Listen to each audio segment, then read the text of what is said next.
Chapter 10. Felix liked the gully, especially in the autumn.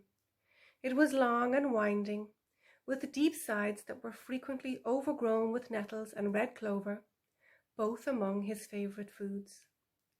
It had once been the path of a stream, but the water had long since disappeared. Apart from after heavy rain, the base of the gully was dry. While it didn't provide the wallowing pools found at the northeastern dike, it did provide plenty of food. Thick tangles of leafy brambles and a series of ancient stooped trees made passing difficult for all but the toughest of creatures. This was what Felix liked best about the gully, the solitude.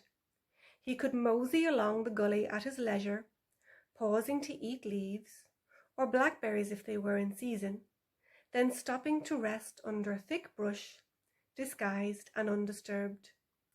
It was often difficult for a creature with his proportions to hide, but here in the gully, below ground level and with such extensive cover, hiding was easy.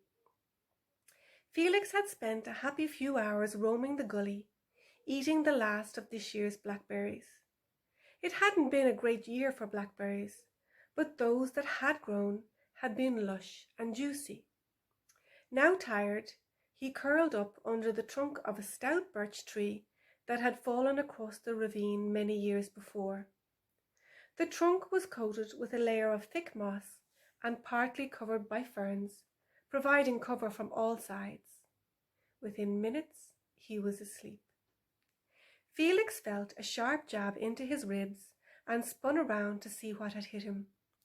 It was his brother, Alfie, who was now roaring with laughter. "Hey," Felix said, "what was that for?" "Bet you can't catch me," Alfie said as he scooted across the clearing away from Felix. Felix loved to tussle with his little brother and ran after him excitedly. Alfie was smaller than Felix, but he was quick and nimble, darting and diving around bushes and under trees. Felix chased after him, but in truth did not try too hard to catch him. It was more fun to watch his brother race to and fro, delighted by his ability to outrun Felix. Alfie was the smallest of the litter, the last born, and Felix had felt a fatherly affection towards him from day one. There were 9 in the litter, 4 girls and 5 boys. With 8 bigger siblings to contend with, Alfie often got a raw deal. He was roughly shoved aside when they were feeding on their mother's milk, and was always pushed to the edge of the pile when they were huddled together to sleep. Felix would sometimes raise a foreleg to allow the shivering creature to snuggle in beside him, head-butting any of the others who tried to block his path. He was energetic and full of fun, and Felix loved him for it. Felix made a play at biting Alfie's tail, missing by inches as Alfie disappeared under a bush.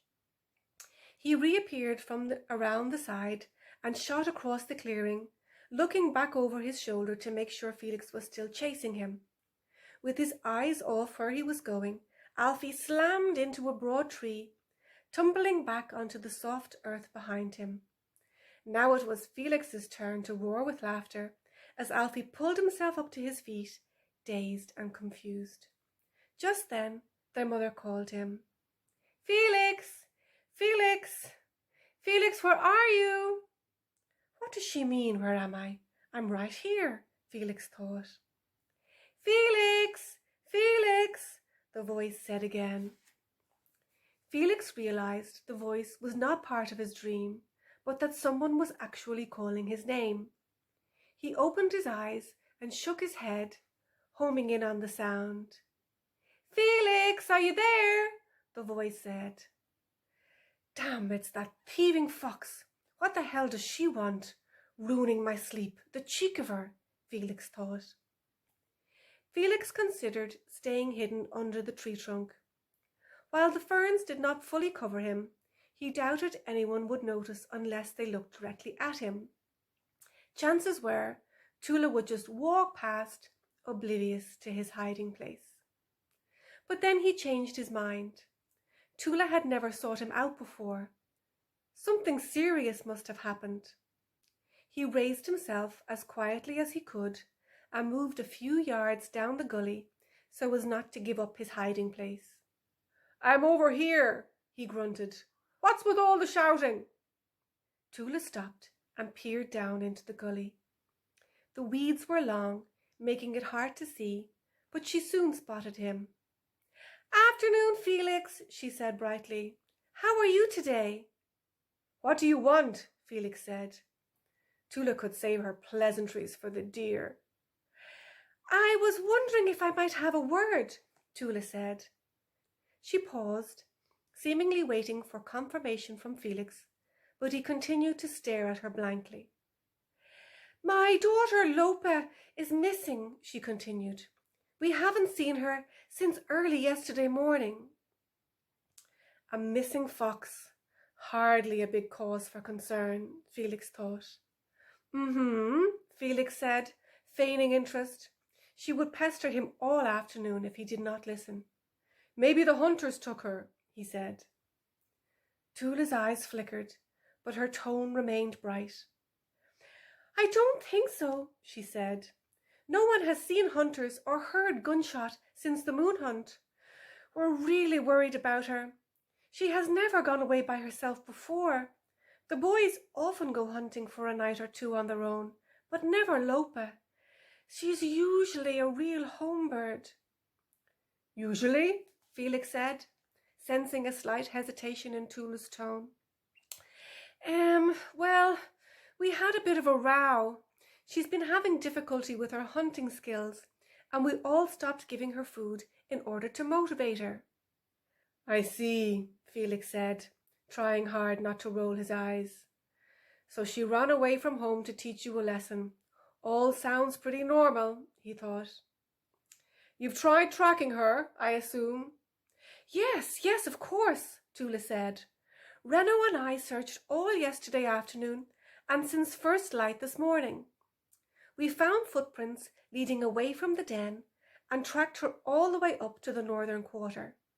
We think she was trying to prove she didn't need us and could hunt for herself. It looked like she'd been trying to dig up a mouse. We eventually tracked her to that copse of chestnut trees up in Eagle's Nest, but all of a sudden her tracks disappeared and—" Tula paused, her eyes wide. "And what?" Felix said. "Well, we saw what looked like dog tracks, but instead of 4 paw prints, there were only 2. Felix was suddenly interested. "Are you sure?" he said. "There were definitely only 2? "Yes, definitely," Tula said. "We both checked, Reno and I. We couldn't understand it either, so we rechecked several times. In one place, we found just 2 footprints, and in another we found 4, but side by side and not behind each other as you would expect." This was new information to Felix. Whatever the 2-legged creature was, there were 2 of them. "Right, I'll go and take a look," Felix said, turning to clamber out of the gully. He paused suddenly, looking back to catch Tula's eye. "I wouldn't get my hopes up," he said. "I'll take a look, but I make no promises." Then he turned and walked away, leaving Tula shaking with sobs at the edge of the gully.